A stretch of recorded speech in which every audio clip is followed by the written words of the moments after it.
Today on The Express, it's all about Langley, the best places to live, work, play, and eat. Cheers. Cheers.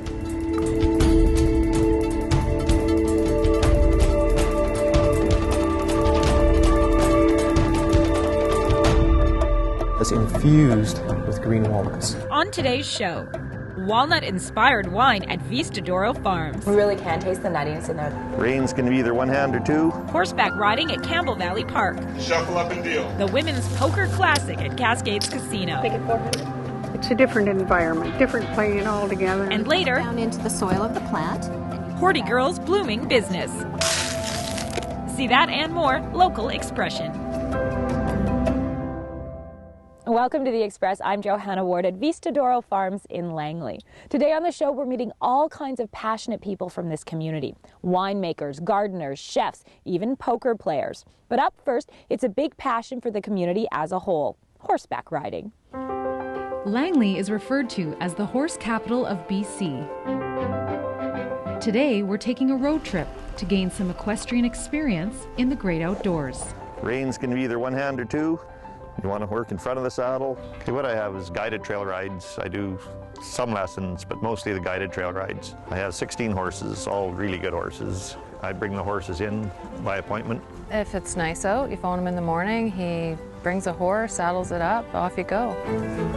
If you have the time and the interest to do something outside that isn't too expensive and is a lot of fun, I think you'd be hard-pressed to find anything more enjoyable. There's one main trail called the Shaggy Main Trail. We'll do part of it. This trail is just beautiful, and you meet a lot of wonderful people, and it's a lot of fun, and it's just gorgeous. The scenery is beautiful, and it's a long trail. It's one of the few places left in the whole valley that you can ride. There's an 11-kilometer trail. It's perfect footing. So how am I doing, Darcy? Really good, really good. Yeah? Put your heels down, just relax. A little bit longer rein. If you're inexperienced around horses, trail riding is the perfect way to get started. The horses are chosen for their gentle demeanor and for their willingness to follow the horse in front of them. So you just have to get in the saddle and enjoy the great outdoors. None of the riders are allowed to go faster than the weakest rider, let's say. So if you've never ridden on a horse before, it's a great way to start. Duncan Radcliffe began riding with Darcy a few months ago, hoping to master a new skill. That initial progression is very, very quick. And right now, after 12 weeks, I feel totally confident to ride the trail on my own, actually. So that's pretty quick. Come on, little guys, you're doing well. People are drawn to trail riding for a variety of reasons. A lot of people really enjoy it because it brings them to a different place. You know, they can be having a bad day and come and ride a horse and just leave in a great mood. It's fabulous. Some people do it for the relaxation. Some people are horse owners that miss it. Other people are nature lovers. They go out, they just want to walk and look at the birds and the trees. And do you trail ride all year round or just in the spring and Yep, summer? year-round, 12 months of the year. Wow. It slows down in the winter, but some of the best riding is spring and fall. And at any time of year, the 1,400 acres in Campbell Valley Park provide the ideal setting for an equine adventure. In Langley, I'm Kendall Harris for Shaw TV. Langley is known as the horse capital of BC, and if you'd like to tap into that passion, you can go to backinthesaddle.ca for more trail and tour information. And passion, that is one of the big themes on today's Express Langley Special. And here at Vista Doro Farms, they have a passion for great food and fine wines.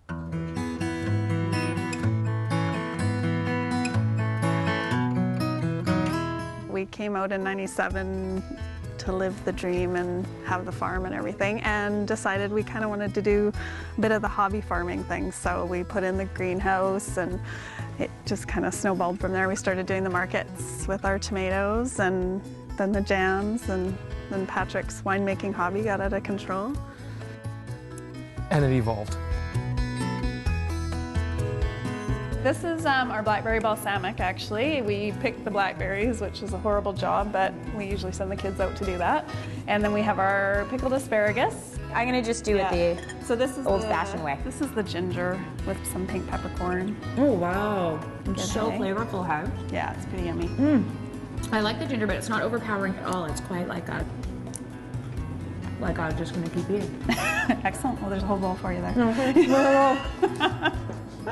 Breakfast, lunch, and dinner. We decided to split the 10 acres, the front half being in vines, the back half in orchard. And so most of all the fruit goes into Lee's preserves, and I take the grapes and we're making a little wine out of it.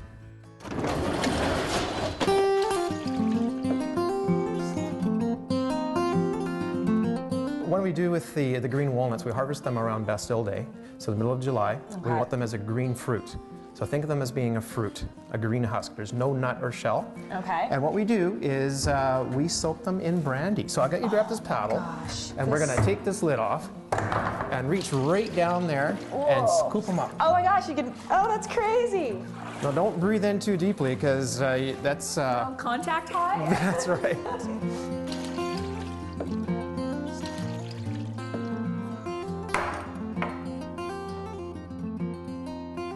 So this is Pinot Noir that's infused with green walnuts. This is something that you're going to have like as an aperitif. So it's beautiful with any type of rich food. Yeah, wow. We really can taste the nuttiness in there though in the walnuts, hey? Can you? It's interesting.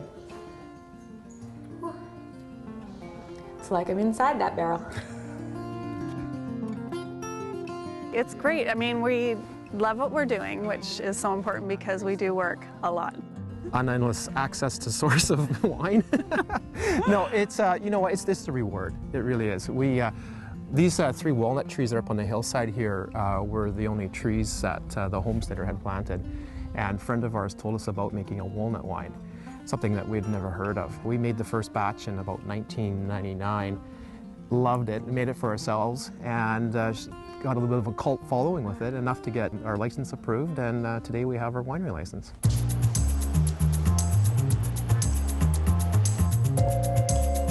With the jams, it's really exciting to be able to make something that people enjoy. It's really rewarding.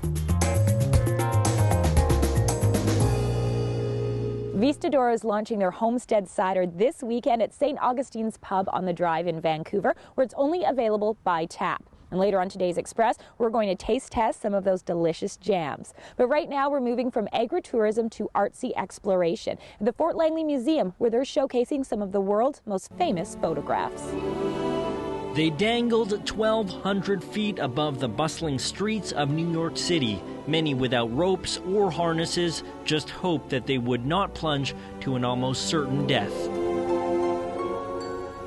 It was all for this, the Empire State Building. In 1930, 3,000 laborers risked their lives to build the iconic structure, their determination immortalized in these photos by famed photographer Lewis Hine. I think what strikes me the most is the danger the workers would have faced, especially at such a height on the building. Also the dangers that Hines went to at the age of 56 to get these shots. He often was up there harnessed, often in a basket swung out off the side of the building over Fifth Avenue. The world-famous pictures are now part of the Fort Langley Museum's newest exhibit entitled Rise of a Landmark, Lewis Hine and the Empire State Building. They serve as a glimpse into a tumultuous time in U.S. history, industrialization, and the Great Depression. I can't imagine. It would be definitely dangerous work, and you'd worry about them all the time, I'm sure. I think it represents a time of global sort of growth, development, change, and then, you know, the beginning of the Depression. But after this, because of the slump, a lot of these men ended up out of work. And, you know, here they were building one of the world's most famous buildings, and then afterwards they didn't have a lot to show for it, really.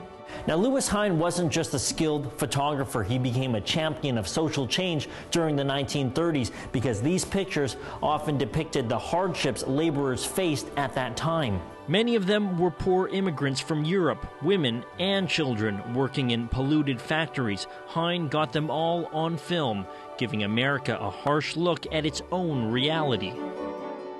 The National Child Labor Committee, he did a lot of photography for them and sort of brought a lot of attention to the plight of children who were working in mills and factories. So far, Christian says the exhibit is well received by Fort Langley residents. It's amazing to see the process that went into such an incredible building. A community with its own storied past, giving deeper appreciation of Hine's accomplishments and the 3,000 men who changed the face of New York City. I'm Tim Chung in Fort Langley for The Express. The exhibit runs until March 20th and includes a documentary film about Lewis Hine, and you can get more information online at langleymuseum.org. You're watching our Express Langley Special, and we have more from here at Vistadoro Farms and these passionate people coming up. Check, raise, all in. After the break, a poker party at Cascades Casino. The team is busy. They supply to hotels, natural grocery stores. Horty Girls, huge success. You're watching local TV on the Express.